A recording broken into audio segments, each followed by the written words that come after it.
All right, y'all. Welcome to another edition, Sunday edition of Speak on It. Um, Apologize for technical difficulties yesterday, but I hope y'all enjoyed the show today. We got college football and NFL. We're gonna kick off with today before we get to these games. Before we do that, make sure that y'all go subscribe to our channel. Make sure y'all like that. Hit that like button. Tell a friend, share it. But we're gonna jump right into it. Um, let's start. I want to start with the college football.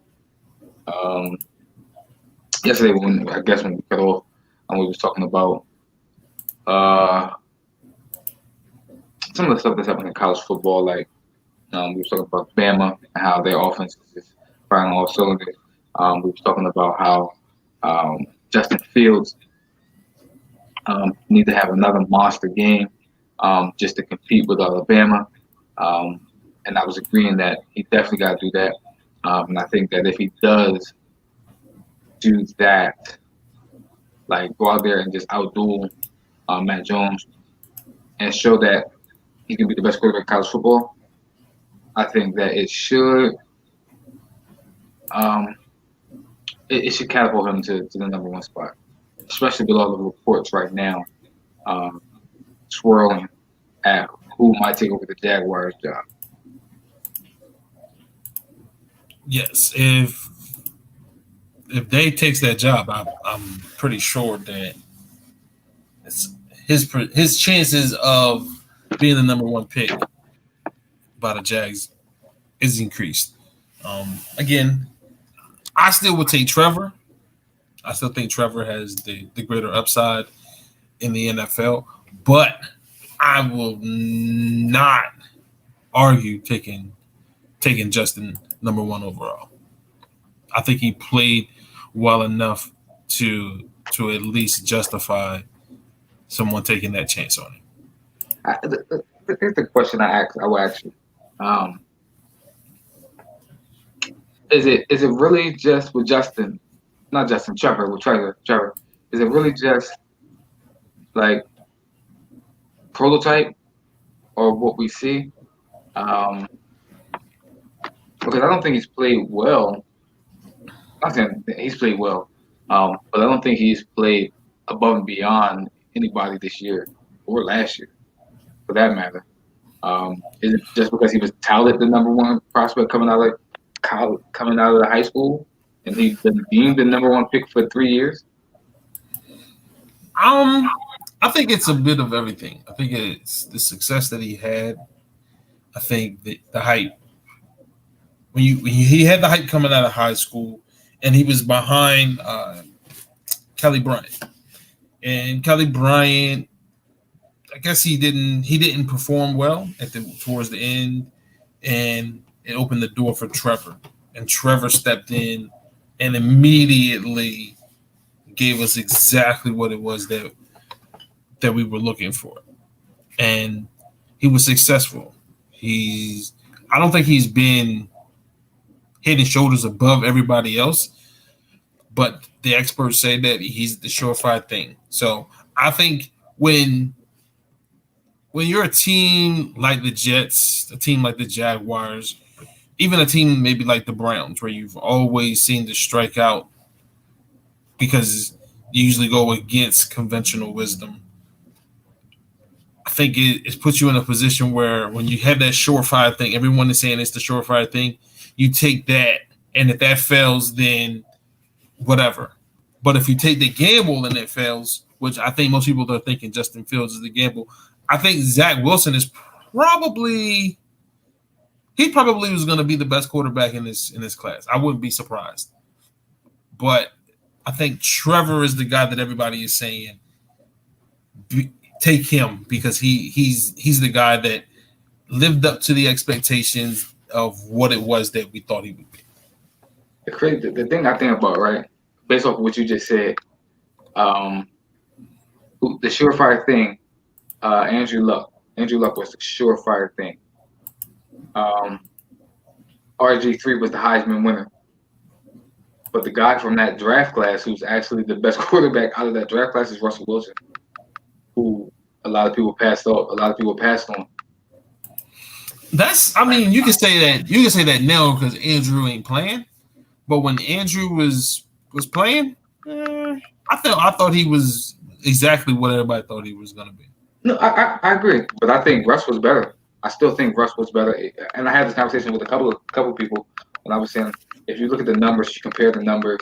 I feel I as though think Russ I was think Russ was coddled at first. He had the benefit of a great defense and a beast mode behind him, something that Andrew never had in Indy. So Russ was kind of he didn't have to do as much as Andrew. To me, if you want to me, it kind of goes into the same debate with Tom and Peyton, where Peyton kind of had to do a lot more. He didn't have the great defense that Tom had. He didn't always have a dominant running game. He had good running backs. Edgerrin James was a good running back, and then they got rid of him. Joseph Adai was never a dominant running back, but he was good enough to get the job done.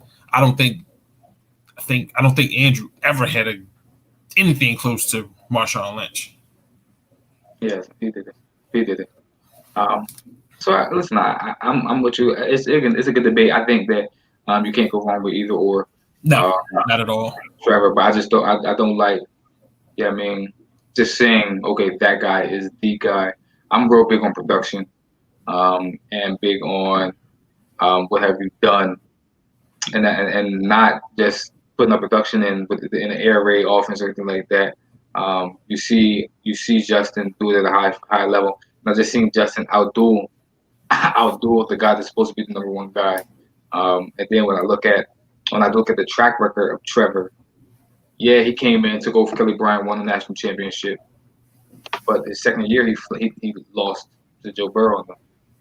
Okay, you can say that's Joe Burrow. They put up 14, 13, or whatever first players in the NFL.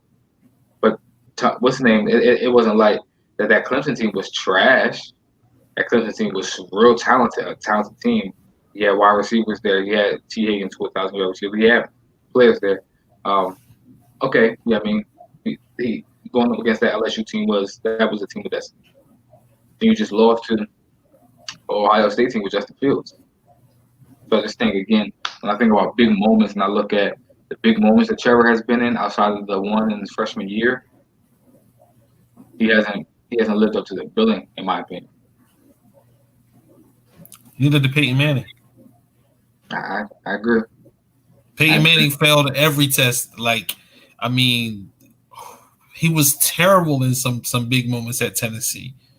You know, Justin Herbert last year. Yeah. He didn't always have the moments that you was expecting him to have at Oregon. And to me, I'm with you. I don't think Trevor has always had those moments where he showed us, man, he's just head and shoulders above everybody else. I just think that again, he looks the part. I got you. He looks the part. Everybody thinks he looks the part. Sunshine. He's sunshine. Nah, So that's what I think about. But this is why I say real quick. Well, go ahead. now go ahead. Go ahead. That's what I would say to you about the Peyton Manning, the Peyton Manning draft. Payne didn't live up to big moments, but who was the quarterback that challenged him? Was it because Ryan Lee wasn't the guy that lived up to the big moments either? There's no quarterback that was going to challenge Peyton for that number one spot. I think that there is, and again, I'm not saying that Trevor shouldn't be the number one pick. Again, you cannot go wrong. If I am a GM, I would flip a coin, and it's really preference on what type of offense you want to run, what type of style of offense you want to run. That's just really what it is. If you want a more traditional drop back quarterback who the Andrew Luck type, because when I look at Trevor Lawrence, I see Andrew Luck, big, physical pocket quarterback, but he's athletic enough to run, get out of the pocket. I mean, and extend plays. Joe Burrow type. When I look at uh, Justin Fields, I'm not saying he's a Kyler Murray type, but a bigger Kyler Murray type that's going to get out, run, use his legs, but he also can beat you from the pocket if you need be. So you can't go wrong either way. But I'm just saying that it shouldn't be a surefire that is the guy.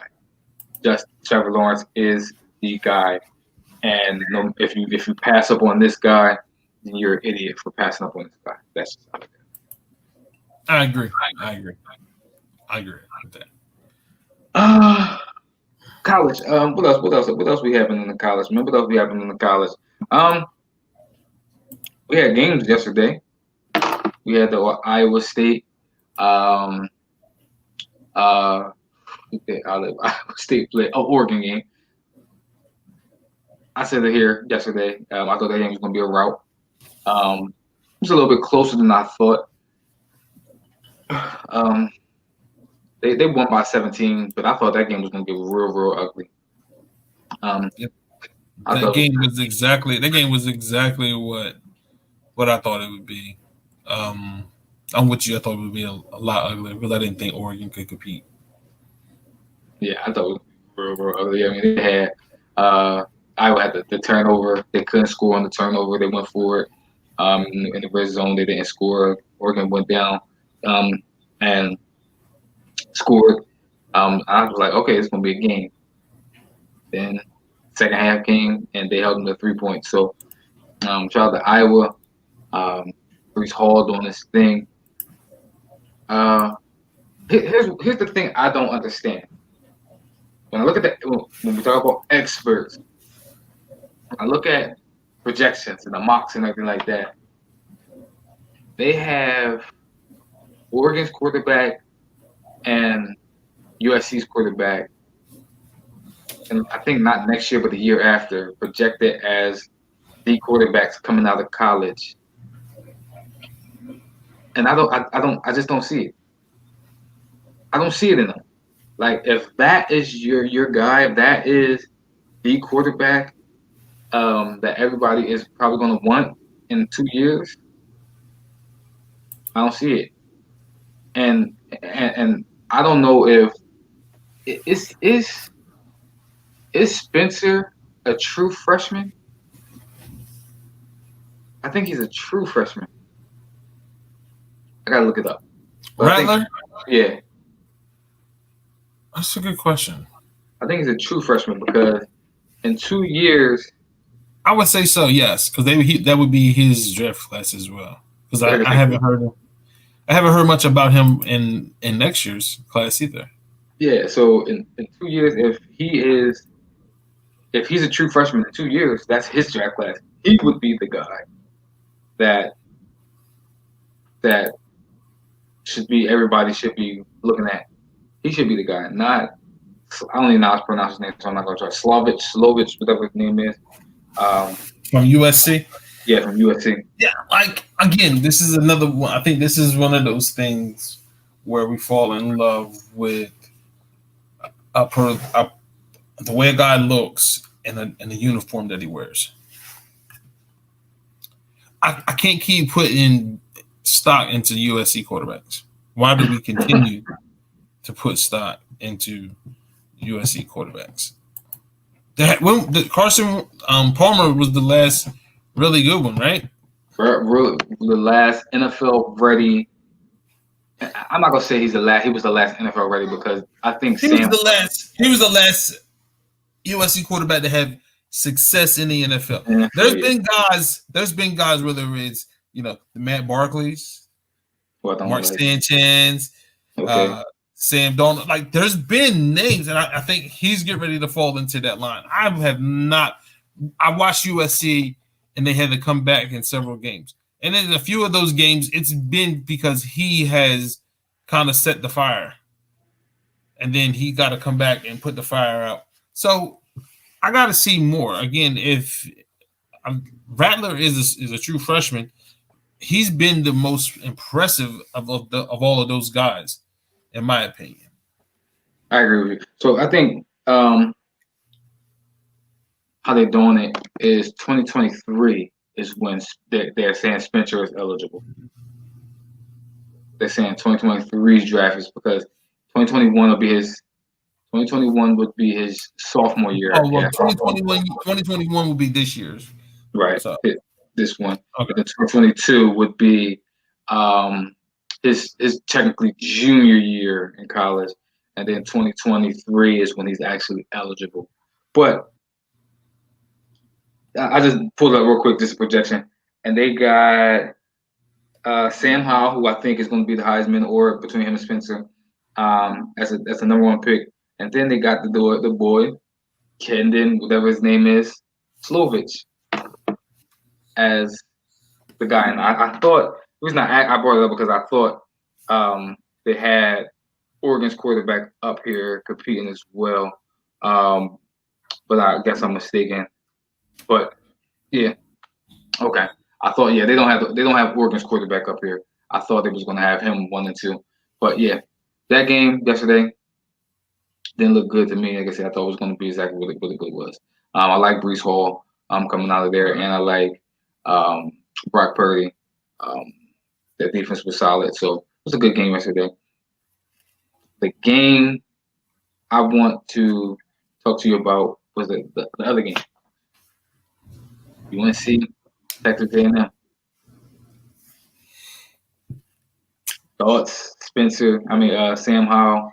I just got done singing his praises about him possibly being the Heisman next year, and him possibly being the top pick coming out of that class. I didn't see that, man. I didn't see it from yesterday. I thought he performed well enough to win.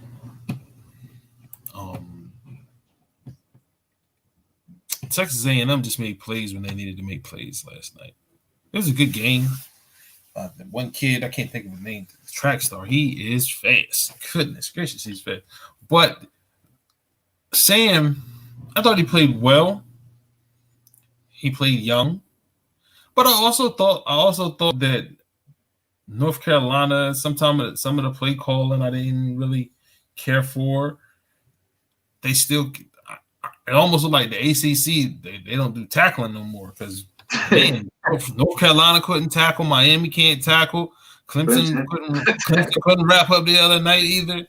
But that I thought it was more on the defense last night than it was on Sam, even though he did not play particularly well. Yeah, I thought Sam, like I said, looking at his numbers, he played solid. He threw the interception, but I was looking for that MVP. Like when I look at, it's like when I was looking at Trevor versus Justin. I'm looking for that guy to say, "This is my time." Like when we talk about Kyle Trask. Kyle Trask had 3 more opportunities to say, "This is my time," and he didn't do it. I was looking for Sam Howell to do that yesterday and say, "This is my time. I am the better quarterback on this team. This is my team, and I wanna go out there and at least go out there and compete and duel." And I don't know if he showed that yesterday. And again, he's young, like you said. And I was hoping that he said that this is my time. I'm going to take over this game. Yeah, he didn't necessarily light it up, but I thought he played well. To me, I'm gonna be honest with you, I thought he played just as good as Kellen Mond, who I thought did a great job of managing the game when he needed to. But Jimbo Fisher, I thought, called a great game, and they just were able to, again, when they needed big plays, Texas A&M made big plays. I thought Texas A&M showed themselves well, and I thought Texas A&M showed that they are a team that could potentially make some noise going forward. But of course, you got to replace a quarterback in Kellen Mond. So let's see what Jimbo Fisher has in store.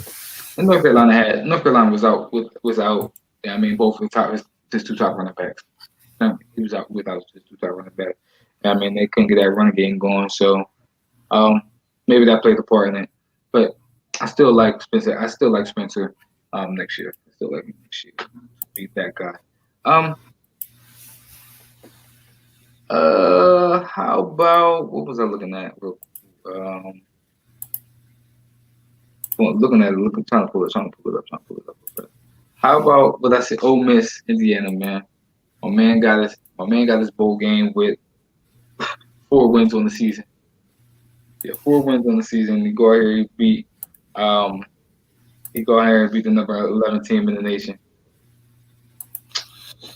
I feel like it's gonna be without their quarterback, without their best quarterback, without their top quarterback. Yeah. And Tuttle did not look good. He wasn't as efficient and as good as he was in the previous games that they played without Penix. So I don't know, but it's a big win for Ole Miss. It's a big win for Lane Kiffin. He needed that. Maybe that'll help with recruiting, and because he's gonna need studs to compete in that division. So good luck to him. But congratulations, Lane Kiffin, big win. All right, that's the bowls. That's the bowl game. Let's get to some exciting stuff, right? This is some exciting stuff. Tom Herman gone. Texas. Been calling it all year. When I look at the numbers, and again, shout out to you again for calling this thing, because when you look at the number, it's like, why was he fired? Why? Like he plays in bowl games. He legit just won a bowl game, and he trashed. It wasn't like he just squeaked by and eked by in the bowl game. He trashed Colorado in the bowl game. And I think he won another bowl game. He's been at 4 years. I think that's 4 bowl games. I think he won like 2 or 3 of them things. Yeah. Unfortunately, that's not the standard at Texas. That's what I'm going to say. Unfortunately, just being okay, just being good isn't good enough. Isn't good enough in Texas. Yeah. Tom Herman is a good coach. He's good. He wins bowl games. But unfortunately, if you're not winning that Red River rivalry, not competing for a college championship, it's just not enough. Even after 4 years, where I talk about him, I think you talk about it. I think in 4 years, and year 3 is when you're actually getting your players. That's when your players are actually coming in. We talked about it with Lovey. This is when Tom Herman's players are just starting to come in. So I think he should have gotten a little bit more grace, but that's not the standard in Texas. Texas wants to win bowls. They need you to compete for championships, the college football championship. And again, they came in with high expectations. They was ranked 9th in the preseason polling. Tom Herman got to do better. He got a good coach, had a good season, got a good coaching record, but he got to do better. That's why he got fired in that organization. And I would not be shocked I would not be shocked if Manny not on the hot seat, if Manny Diaz. Oh, I'm expecting him to probably get his pink slip within the next couple of weeks too. Here's what I say about Texas. Texas today, that program is in a better situation than it was when Tom Herman showed up.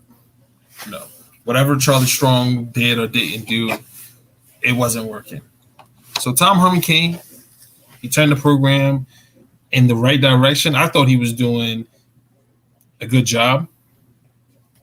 Unfortunately, he wasn't getting the results that they wanted. And again, and I sent it to you in the group text. It matters what other schools and programs are doing. When Ohio State replaces Urban Meyer and they're still playing and looking like Ohio State, and then Oklahoma moves on from Bob Stoops, who has been there since 2000, and they are still Oklahoma, and Texas is still trying to replace Mac Brown. It's not a good look. So for them, I think they are in a position where they should have been like Michigan. And I hate Michigan for showing all of this patience with Jim Harbaugh. But Texas should have exercised a little bit more patience. But we're in a society now where you want instant results. And unfortunately, Tom Herman is a victim of the instant result society because he wasn't competing for Big 10 championships. I'm sorry, Big 12 championships consistently.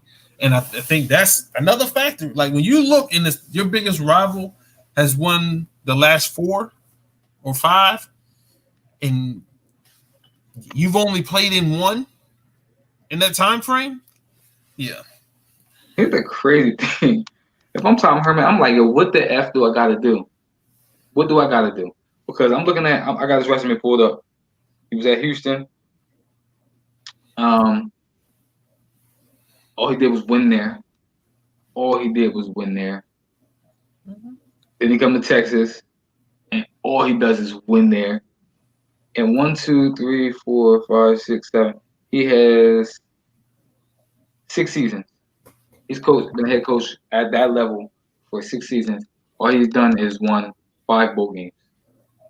That man has won 5 bowl games in the six coaching seasons that he's coached. That's all fine and dandy. But when you coach at Texas for 4 years and you only have 1 Big 12 championship game appearance, no Big 12 championship title, like no college football playoff appearances. Yeah, like they're gonna want to move on. I understand it. I don't agree with it. Again, I still say another year or 2, and then you make that decision to move on, because I felt like the defense was great. He needed help offensively. He needed an offensive mind. You know what I mean? But what I don't like in this situation, I don't like him being fired at noon and then got the job at 12:15. That's what I don't like. That means that that deal was already made before you fired Tom Herman, and this is after you endorsed and said that he's our coach next year, and you didn't even really do a true search and finding your next head coach. You already had the guy that you wanted in mind, and then you're going to take him. And again, this is a coach. I don't think that he's a bad coach. He's a bad coach, but this is a guy that's probably a better coordinator. He's having success at Alabama. Where did he have success at as a head coach? USC? USC? Nope. No, he didn't really have success at USC. And then where else was he? BYU. BYU. That was playing. He was playing at BYU. He was at Washington, right? Yep, Washington. He was at Washington. He had a little bit of success there. But I think he's a better coordinator. I think he's had his most success while being a coordinator at Alabama. Does he need to stay at Alabama? No. Does he deserve an opportunity? Yes. But I don't know if he's the right guy at Texas. That program. But here's the thing. He's supposed to be a quarterback guru. They struggle developing quarterbacks at Texas, and Texas is the home of quarterbacks, of high school quarterbacks. So maybe they're seeing the correlation there, and that's the reason for the hire. I don't know. I just felt like that. Well, I don't feel like that was super quick. That deal was done. That deal was done before the New Year's, and they waited to announce it. I just want to know who's the AD for Texas. That's why. And I said it to you yesterday, and I was like, man, I think Steve's going to be good for them. I think Steve Sarkisian is going to be good for Texas. But then as I had a day to think about it, I was like, hold up. What does he do better than Tom Herman? I don't know what he does better than Tom Herman. I'm going to say he's supposed to be a quarterback developer. He's supposed to be, an offensive guru. Because that Texas offense has been stinky and inconsistent. Alabama has been lighting it up, and it has not mattered who's the quarterback. Yeah, so that's what I'm saying, because he's only been there 2000. He's been there. He's been there for Jalen. He's been there since. And he was there for a little bit with Jalen and Tua, and then he came in with Came Matt. 2016. He was there 2016. He went to uh the Falcons for 1 year, then came back 2019, 2020. Um, so he wasn't there when Jalen was in his prime, because Jalen was in his prime when he was with OU to me. Tua, okay. Matt, okay. But let's not discount him being USC's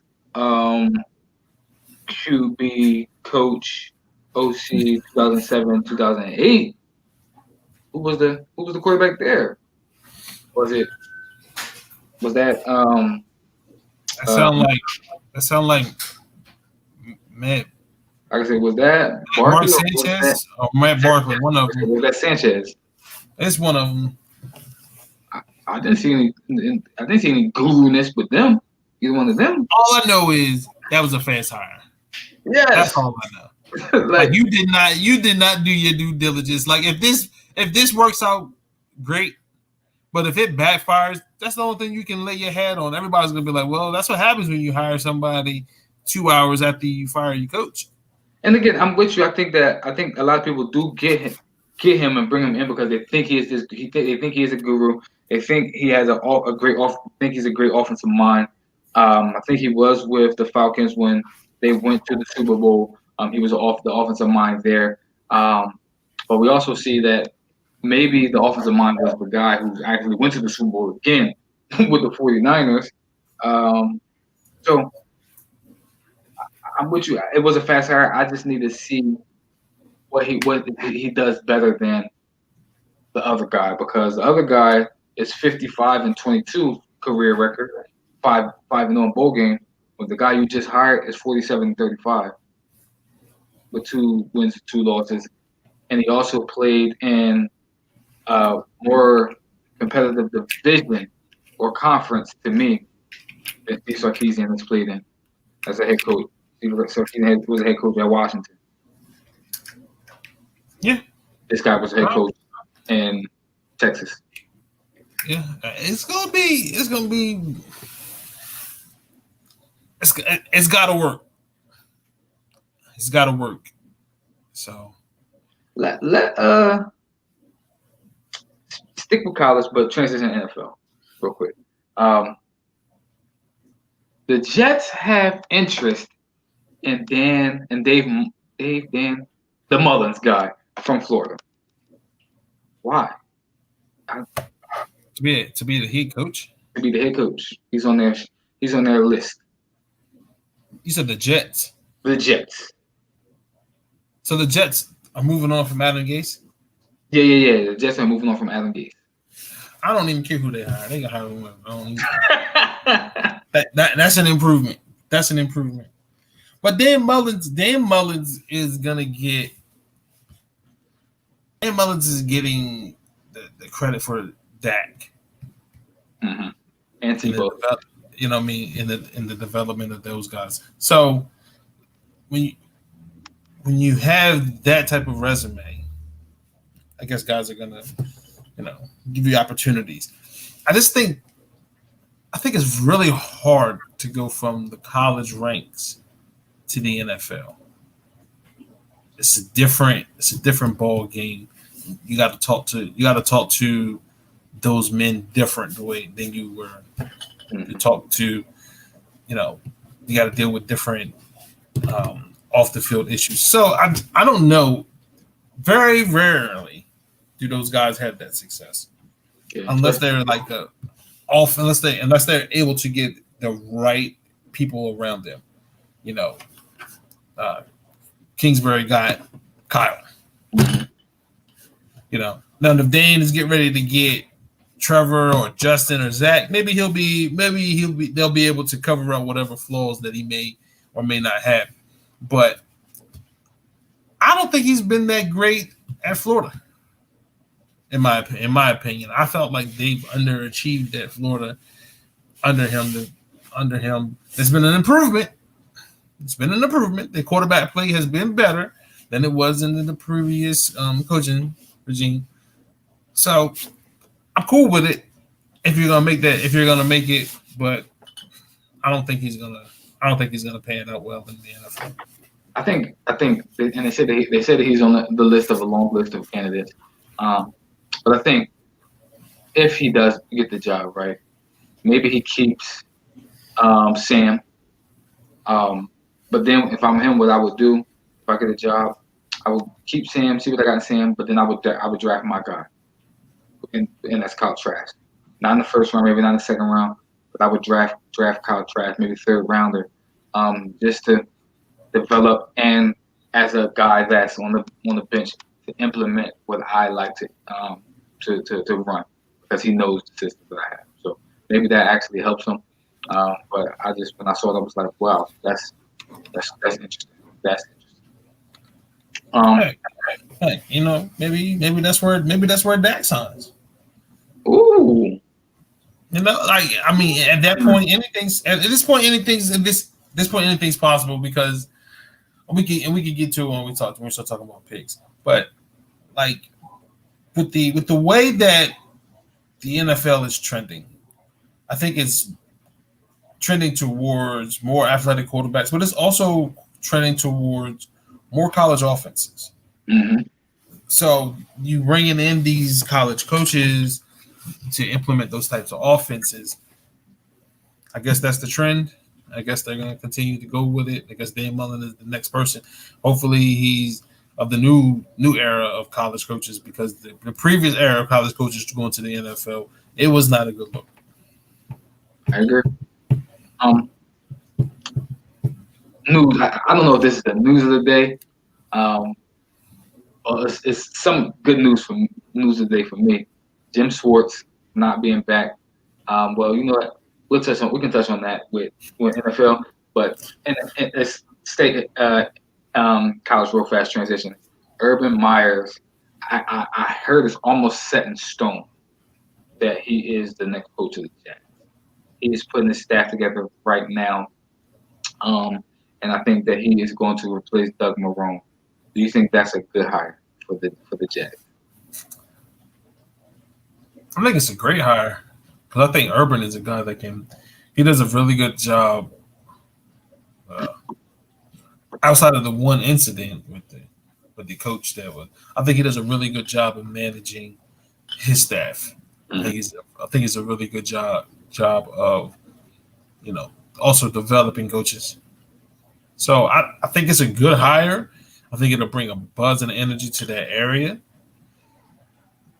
And if he can get the right quarterback with the weapons that they already have, and I think that they have decent personnel defensively. They're not great, but I think they have decent personnel defensively. You bring in the right coach, right scheme with those guys. I like the receiving core. Mm-hmm. I like the running back room. You bring in the right quarterback, and you can have an instant flip in the NFL. Like we've seen teams go from worst to first in divisions over and over and over again. So this could be a quick fix in Jacksonville. The Jags have all the ingredients, like you just said. They have. I legit don't understand how they lose. They have all the ingredients. They have a good running back. I know they just got the running back now. The rookie James Robinson, 1,000-yard running back, good running back, average 4.5 yards a carry. He's a 1,000 yards running back. They actually have a good center, a good guard, and a good tackle. They have 3/4 of good offensive line, solid. Like you said, they got DD Westbrook. They got DJ Sharp. They have Chanel. I like Chanel. They like Laviska. They got Laviska Chanel. They got Colin Johnson. They got. I like Tyler Eifert at tight end. Tyler Eifert. Like they got all the ingredients to be a good team. And then again, when we talk about going on the defensive side, they got a pillar. You know what I mean, who gonna get to the quarterback and Josh Allen. They got Josh Allen. They got some pieces that they can work with at the corner with Sidney Jones, who young. You know what I mean, who you can work with. Still got Miles. They got Miles. They got Miles Jack. They got Telvin Smith, I think, who will come back. I know it took a season off, but maybe he comes back. Who else? Oh, they got the ball from the Browns, Joe Schobert as a middle linebacker. They have nice pieces to where a coach can identify that team and say, I I can go and do something with that team. Where's Florida? Is Florida in Jacksonville? Yeah, Florida. Jacksonville. No, I'm talking about the program, Florida. I don't know if it's in Jacksonville. No, it's in Gainesville. You said it's what? It's in Gainesville. Okay, It's in Gainesville. Gainesville. Okay, Gainesville. But Urban Meyer's from Florida. I'm not from Florida, but he knows Florida. He coached at Florida, so he knows Florida. Yeah, I mean, so maybe that's like home to him. And I'm hearing he wants to coach that guy that we just talked about, Trevor Lawrence. He wants that guy. He wants to coach that guy. Maybe it's a smokescreen, but that's what he said. He wants to coach with that guy. Trevor Lawrence with that offense, I think they can do something. I think they can compete. I think it's a great hire, like you said. Yeah, I think it's a great hire. And Urban's gonna put together a great staff. So that Jacksonville, if they make that decision, I think it's a step in the right direction. And I know with him, it's always a concern about his health, but I don't think that his health will be as much of a problem. I don't think it's as stressful of a job coaching in the NFL as it is coaching in college, because you don't have the stress of kids. Like all of those kids are your burden. Like these are grown men. They have their own lives. They should be taking care of themselves. So here's the thing I'll ask you real quick before we move on to the NFL.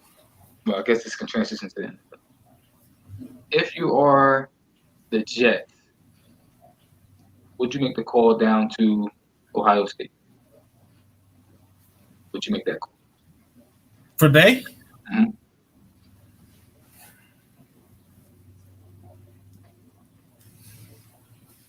No. Okay. I feel like I mean, I'm not saying I don't think he'll work out. I think he needs a little bit more season as a head coach before I put him into that situation. That's a pressure cooker. Yeah. New York media, like that's not everybody is built for that. I agree with you. The only reason I asked because one, we've seen him take over for Irvin. Yeah, I mean it's still ball. But the reason I asked is because his guy is there at number 2. Justin Fields is there at number 2. And I'm big on, like what you said earlier, Cliff Kingsbury took Kyler at number 1 because that was his guy. Cliff Kingsbury is the reason that Kyler has a job, or Kyler is the reason that Cliff Kingsbury has a job because them two pair and mesh together. Maybe if you're going to take Justin Fields, maybe you bring in his coach. But this is what I'll say real quick before we move on, or we can transition. If I'm going to take Justin Fields, the coach I would probably make a call, or the team I probably would make a call to, NFL-wise, is the Baltimore Ravens. That's what I would call as well. To implement what they did with they or the Cardinals, to implement what those two teams do with their young running quarterbacks. So yeah, I think it would be. I think it's a good hire. I just don't know if Day is going to be able to handle the New York media. Yeah. I got you. Listen, I understand. Definitely understand, bro. All right, transition NFL. Starting off top, I talked about it earlier. Jim Schwartz is gone. Stepped down from the Eagles, not renewing his contract. It is a Band-Aid, and it gave you a little something. But for me, as an Eagles fan, I said this ain't no fire. He wasn't fired, or maybe they told him to step down or whatever, but he wasn't fired. I need to see more. I need to see Jeffrey Lurie come out and say, nah, bruh, you can't quit. I was gonna fire you. Like You can't be. They can't mutually agree to part ways. Mutually agree. Nah, listen. Yeah, I didn't do my job. I'm going to step down, or nah, I'm going to step down. Nah, Jim Schwartz. I think Jim Schwartz was going to be going regardless. But Jeffrey Lurie, man, you got to do something. You got to get back control of your team. You didn't. You can't even fire nobody right. You didn't even fire this man. This man, this man said, you know what? I'm going to step away. I'm going to step away from the team. My man said to contemplating retirement. Nah, I need to see more. I need to see. Like, I'm with you. I think Jim Schwartz definitely going to be a OC. I mean, a DC somewhere. Maybe he got a head coaching gig lined up in college. Okay, college coach. He better not get a head coaching job again in the NFL. I ain't getting no job in the NFL. I think it's a. Here's the problem with the Eagles. The problem with the Eagles is they can't stay healthy in the secondary. It doesn't matter who they go. It doesn't matter if they go find somebody in the draft, free agency, they trade for a guy. It does not matter. They cannot stay healthy in the secondary. The defensive line has been great. To me, Jim Schwartz has been the benefit really of his personnel. I don't really think his scheme or his coaching has been that great, but his personnel, the defensive line, even the linebackers at times, they're able to just go out and make some plays, you know. But I don't think the scheme has been that great in Philly. Yeah. And then when the secondary can't stay healthy, it definitely doesn't help. But I'm with you. I think this is addition by subtraction. Again, I think it's going to be great for the team. I just again wanted Jeffrey Lurie to fire somebody, and maybe he might still fire somebody, but that's what I wanted to do. I wanted to see Jeffrey Lurie fire somebody. But I'm with you. I know you're shaking your head. I think everybody coming back. Everybody like this is my thing. I've never understood firing a head coach and keeping coordinators. And I'll never understand firing coordinators and keeping a head coach. Y'all are a package deal. Everybody should go at the exact same time. I'm with you. All right, let's get to these NFL games, right? These picks.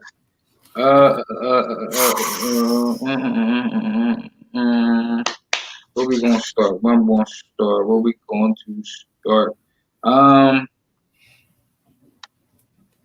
Start at the top, right? Dolphins, Bills.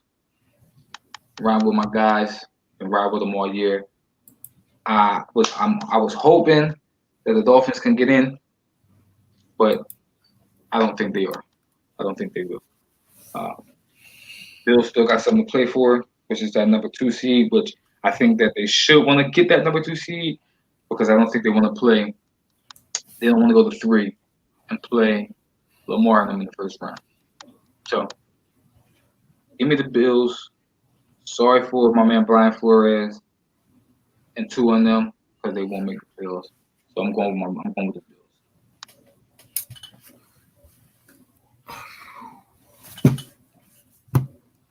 I've been torn. I've been going back and forth because a part of me, with Pittsburgh pretty much saying we're taking a bye, how much will Buffalo starters play? That's my question. Because I feel like with Pittsburgh taking a bye, I feel like Buffalo is solidified at the 2 spot. Even if Buffalo take a bye, even if Buffalo be like, all right, we ain't gonna play the second half. Yeah, like Pittsburgh, Cleveland should beat Pittsburgh today. Like, oh yeah. I keep forgetting they play the Browns with. Yeah, and they're not playing. The Pittsburgh's not playing anybody. Couple of they have already depleted at linebacker anyway. I think no Ben. I think a couple of linemen are taking a rest because they haven't had a bye week. I'm going Miami to win that game. Listen, it would be. I'm torn on with both of them because I want to see 2 of the teams get into the playoffs, and I'm like, man, shoot, I want to see a lot of these teams get in the playoffs. So it's tough for me, but I'm with you. If the Bills can solidify the number 2 seed with Pittsburgh taking their bye, I'm okay with the Dolphins winning, but I'm going to go with the Bills because that's my squad. I've been rocking with them for the AFC and the AFC, so I gotta stay with them. Ravens, Bengals. Is there any question? They gonna cover this 14. They're gonna cover this 14. They're gonna route them. Continue to make a statement. You go out and you handle business. You blow them out, and you try to make a run in the playoffs. You struggle today. All the doubts are gonna come right back up. So you got to make a statement. You got to make a statement. Oh, you struggle today. The Bengals aren't bad, man. They're not bad, but they're not bad. They ain't on the level and they play us tough, man. They always play us tough. Yeah, they ain't bad, but they ain't on the level that the Ravens been playing on over the past month. But hey, listen, the Bengals been out here beating teams too, so I don't know. But the Ravens go out there and handle business. Steelers, Browns, we just talked about it. Here's the irony about this. The Browns, I don't think they can win and get in. I think they still need some help. I think. Actually, I think they win in their end. They win. They're in. Yeah, they win their end because they beat the Colts. So the irony about it is they can do some Brown-ish. Brown-ish. That's what I'm saying. That's why I'm like, man, they should win this game today. I'm basing my entire playoff scenarios, my picks today, on Pittsburgh taking a bye week and Cleveland beating them. I'm picking games based on that. Because I believe that because Pittsburgh did that, Cleveland's gonna beat them. And Buffalo then is like, you know what, man, we can play guys in the first half, but we can rest guys in the second half. We don't need this game against Miami. And then Miami wins, that means Miami's in. I don't know. Yo, Browns just show up. Do you think I'm gonna pick the Browns to win the game? But I wouldn't be surprised if they do some Brown-ish. I know. I wouldn't be surprised if they do some Brown-ish stuff. If they throw the ball 53 times again, yes, they're gonna lose. But I'm gonna pick the Browns to win. I'm picking them to win. I'm picking them to win too, man. I'm picking them to win. Vikings, Lions, toss up game. No, it's not. I'm gonna go with the Vikings. Why? Dalvin Cook not playing. Oh man, yep. His father. I think his father passed. Oh, this is what I'm gonna say. This is what I'm gonna go with. Cook. Yeah. Shout out to Dalvin Cook. Thoughts and prayers for them. This is what I'm gonna go with the Vikings. Justin Jefferson need about 200 yards to set the NFL record. So if you are listening to Speak On this morning, get Justin Jefferson the ball. Get him the ball so he can set the NFL. Y'all got to have some kind of win this year. Get that man the ball. Hold on. I'm going to go check something real quick because this really depends on picking this game. Matthew Stafford is questionable. Oh, he's expected to play Sunday. I'm going with the Lions. Matthew Stafford's going to play. I'm going with the Lions. All right, cool. Go to my man Justin Jefferson. He need 200 plus yards today. I was talking to my brother yesterday. He was torn on this pick, the Jets, Patriots. And I was so sure yesterday. Patriots, they going to win the game. He convinced me a little bit like, man, I just don't know. I don't know if the Patriots have enough to beat them. The Jets been rolling. They've been on a 2-game win streak. And maybe Bill is positioning for a higher draft pick. I've been going back and forth with this like that. And I came to the conclusion. The Jets don't know how to get out of their own way. So they win today. They don't know how to get out of their own way. They don't even know how to lose right to position themselves for better draft picks. So I agree with you on that. I agree because they're gonna go to get a third win They're gonna go get a third win today. Luckily for them, They- nobody else. They're solidified in the second spot though. So I think Bill has enough pride to say, I'm not going to lose to the Jets. Like, he need. This is one of the reasons is why I said I talked to him yesterday. I said that the Patriots got to win. Bill cannot have a losing record in this division. If he loses to the Jets, he'd be 2-4 in the division. He'd be 2-4. He's still gonna have a losing record. He'd be 3-3 in the division. And that's losing. That's losing the Bill. 500 is losing the Bill. That's the type of mentality. Yeah, 500 is losing. Here's what I'll say. Here's what I'll say. This game, in my opinion, will determine whether or not Cam is a factor in the Patriots' future. Oh man, listen, I already solidified Cam ain't coming back. That's what I believe. I'm not sure. I'm not sure because I think it really depends on where Bill can fall in the draft and who he can get in the draft. I think three big name quarterbacks will be available for Bill next year outside of the draft. I think Matthew Stafford will be available for him. Actually, I think 4 of them will be available for him. I think Matthew Stafford will be available for him. I think Matt Ryan will be available for him. I think Sam Darnold will be available for him. And I think Carson Wentz might potentially be available for him. So, well, I'm going to go 5. Well, I think Jameis. Okay. Is an option. Yeah, that could be good. Listen. So, and that's not even with positioning. But if I'm Bill, I'm with you. I would legit lose this game to position myself to maybe get a Zach Wilson, in the draft. I'm gonna pick the Jets just because I feel like they've been playing better football. Listen, I'm with you. Everything says the Jets been balling, but everything tells me that history tells me that the Patriots should win this game. Yeah, history tells me I shouldn't pick the Jets. Cowboys, Giants, division game.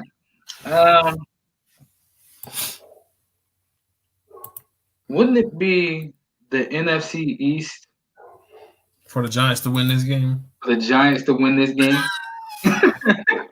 That's what I've been thinking all morning. It would be I was in the barbershop this morning saying that to myself, like, yo, yeah, all y'all Cowboy fans in here, y'all walk around with your chest out, then y'all lose to the Giants. It's going to be very NFC East-ish for the Giants to win this game, which is why I'm picking the Giants to win this game. I'm picking the Giants to win this game. But it also would be very Cowboys-esque to win the division at 7-9 and have their chest poked out. Yep. So I'm gonna go with the Cowboys because I'm thinking they're gonna win the division. Yeah, I'm picking the Giants to win to win it. Yeah, I'm gonna pick the Giants to win this game. But I'm gonna tell you this: it would be Cowboy-esque to do this as well, for them to win this game and still lose the division. Very Cowboy-esque.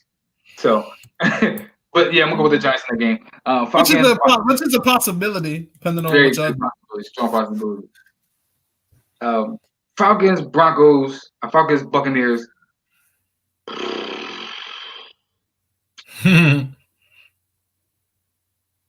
Everything in me says Broncos, and they give them 7. I would say, yeah, they're gonna cover the 7. But I seen the Broncos beat the Buccaneers beat down to the Falcons 2 weeks ago by 21. I seen them down 21. Yeah, that wasn't a good look at all. So, man,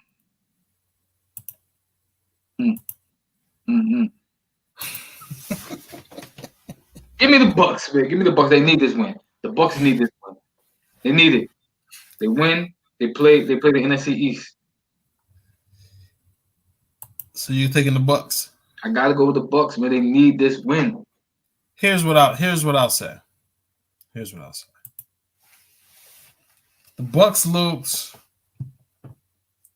I guess what you would say, what we kind of expected them to look like last week against the Lions. So they gotta get it together going into the playoffs. They gotta play better.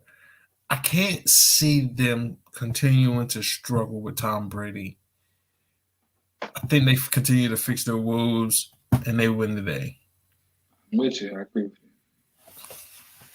I'm gonna say this next game, I struggled so much picking it. Struggle. Packers, Bears.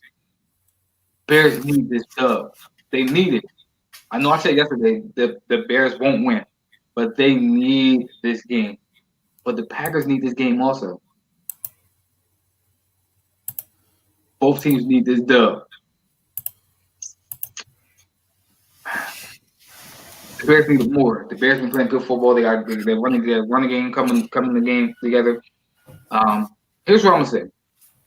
There's a guy on the Bears we haven't really heard from all season. He's a game changer, but we ain't really heard from him all season. Khalil. David Bakhtiari is out for the season. Go win the game, Khalil Mack. Go win the game. Go be a game record. Put your team in it. Show the NFL that you are worth what they gave up to get you.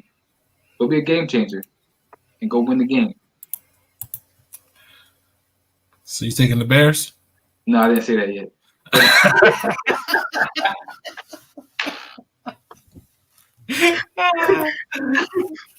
But you can't do all that build up and then still take the Packers, man. You can't do that.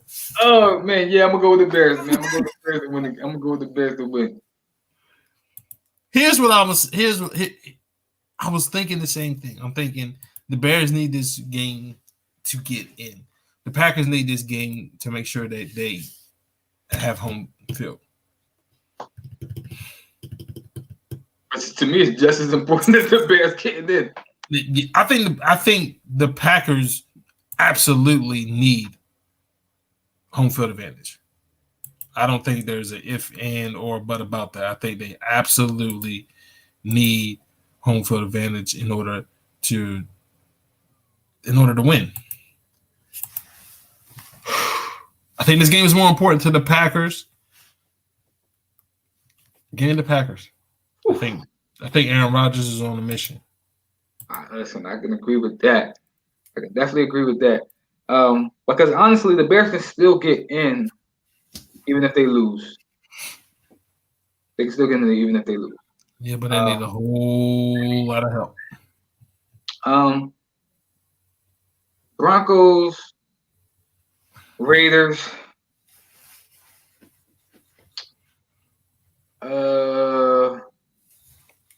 I picked the Raiders, but I think John Gruden can't go 7-9. John Gruden, he fizzles out at the end. I think it's 3 years he has been rolling, and then at the end he loses 5 out of 6, something like that. He need this dub to go 8-8. You can't keep going 7-9. Not $100 million man. Not the $100 million man. He can't keep going 7-9, 8-8. He has to. He has to win this game. He need a little bit more momentum going into next season. So I'm gonna pick the Raiders to win. I'm going with the Raiders too. I think they have just enough to get over and get a dub. Gotcha. I'm with you. And the Broncos, they got the worst quarterback. The Broncos play everybody tough, man. Defensively, Bradley Chubb, boy, he stepped up big time without Von Miller. So I think they got a bright future. Their offense is solid too. They're gonna get their guy back. So I like the Broncos' future moving forward as well. Jags, Colts. To me, there's no more sure game other than the Ravens, no, like I said, the Ravens and the Bengals. I think the Jags Colts game is more sure than that game. So give me the Colts with the 14. They fight for their life. There's a part of me that's saying don't take the Colts. I'm with you that this should be a short thing, but for some reason, something is like, I haven't been big on the Colts all year. But something is like take the Jags. That was I always believe in momentum. And what the Colts did last week against Pittsburgh, I got a feeling that's going to carry over, man. I do. I have a feeling that it's going to carry over. But they need to get in. Give me the Colts. Everything's set up for the Colts. Everything is set up for you, Colts. Well, not everything, but they still need help to get in. They need everybody. But you got to listen. They need somebody to lose in front of them. You got an easy path. Like you got the Jags to close out the season. The Jags, and because we talking about it, I'm going to skip the other games real quick, and I'm going to go to the Texans game because that's the game that's linked to the Colts game. You got the Jags, the Titans got the Texans, coming off a J.J. Watt speech in Houston with nothing to play for because Houston can't get a higher draft position because they dumb and they traded their first round pick and they suck. So they can't get a higher draft position. So they got nothing to play for other than being the spoiler. So with that being said, I think it's a layup. The Jags get smacked by the Colts and the Titans lose a close one to the Texans. And the Colts win the division. And the Titans, are you saying the Titans don't make the playoffs? I'm saying the Titans do not make the playoffs. Unless, you know what? Who won out of the Titans? Who won out of the Titans Browns? Browns won. Oh.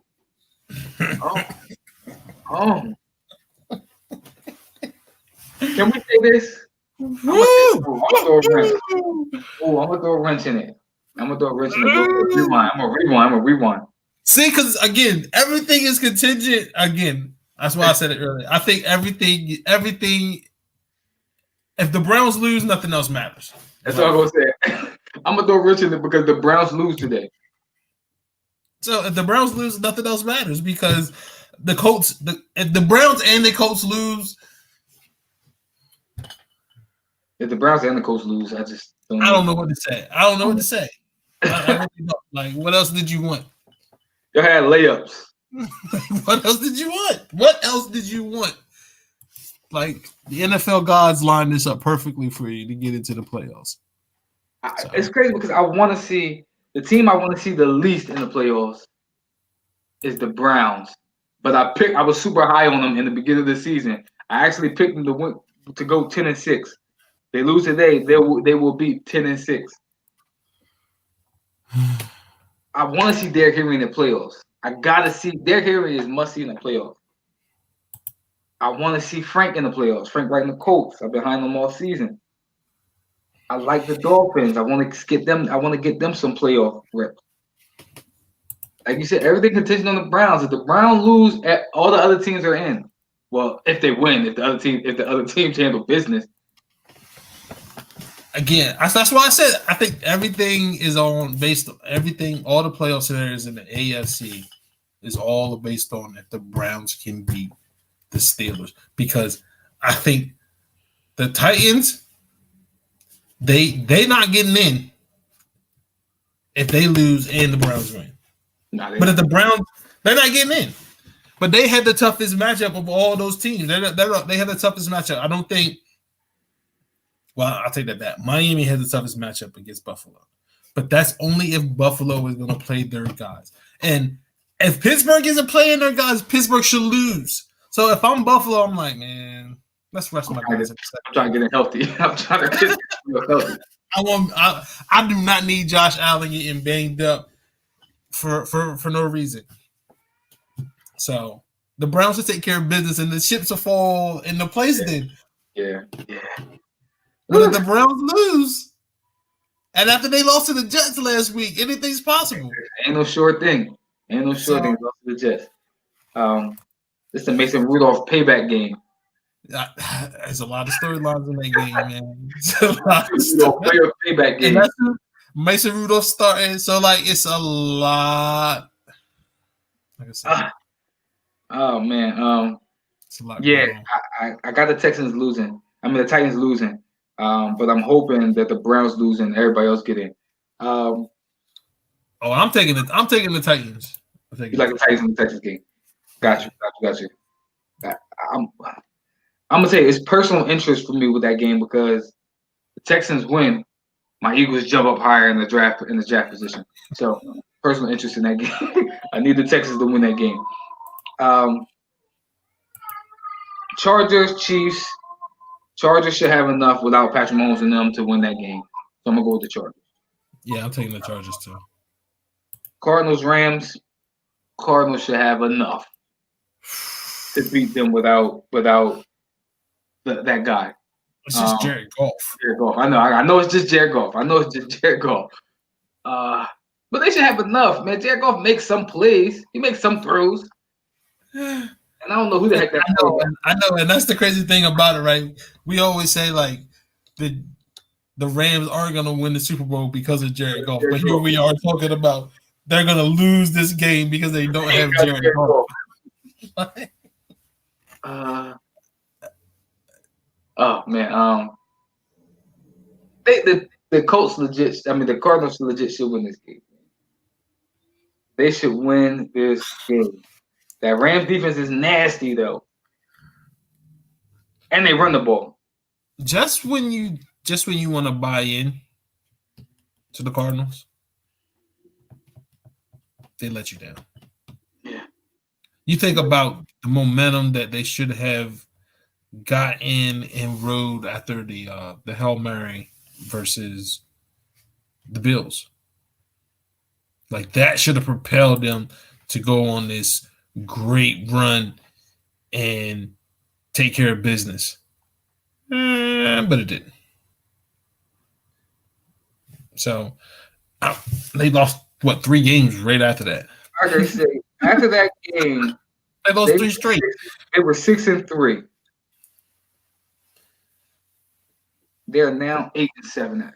Yeah, they lost the next 3 games after the Hail Mary against the Bills. They lost 3 straight games to the Seahawks, the Patriots, and then this Rams team.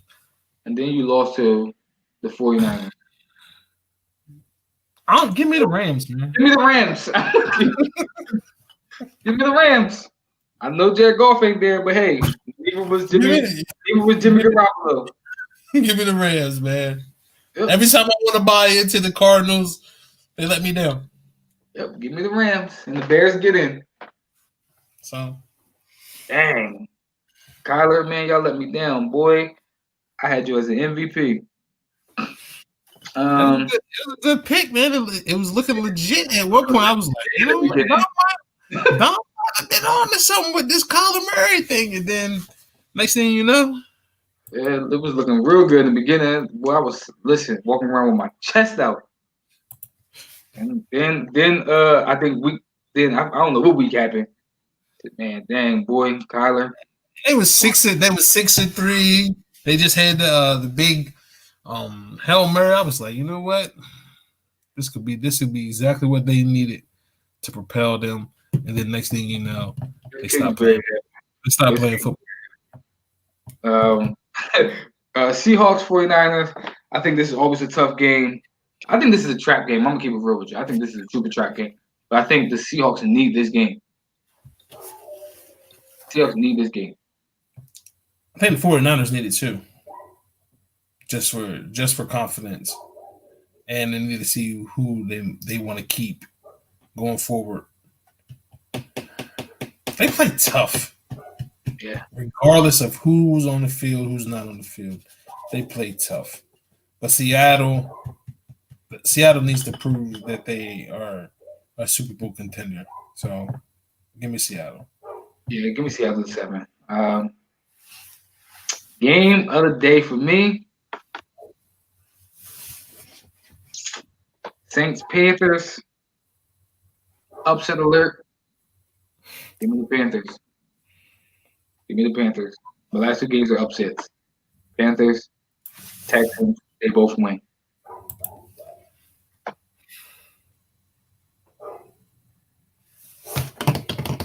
Saints gotta win this game.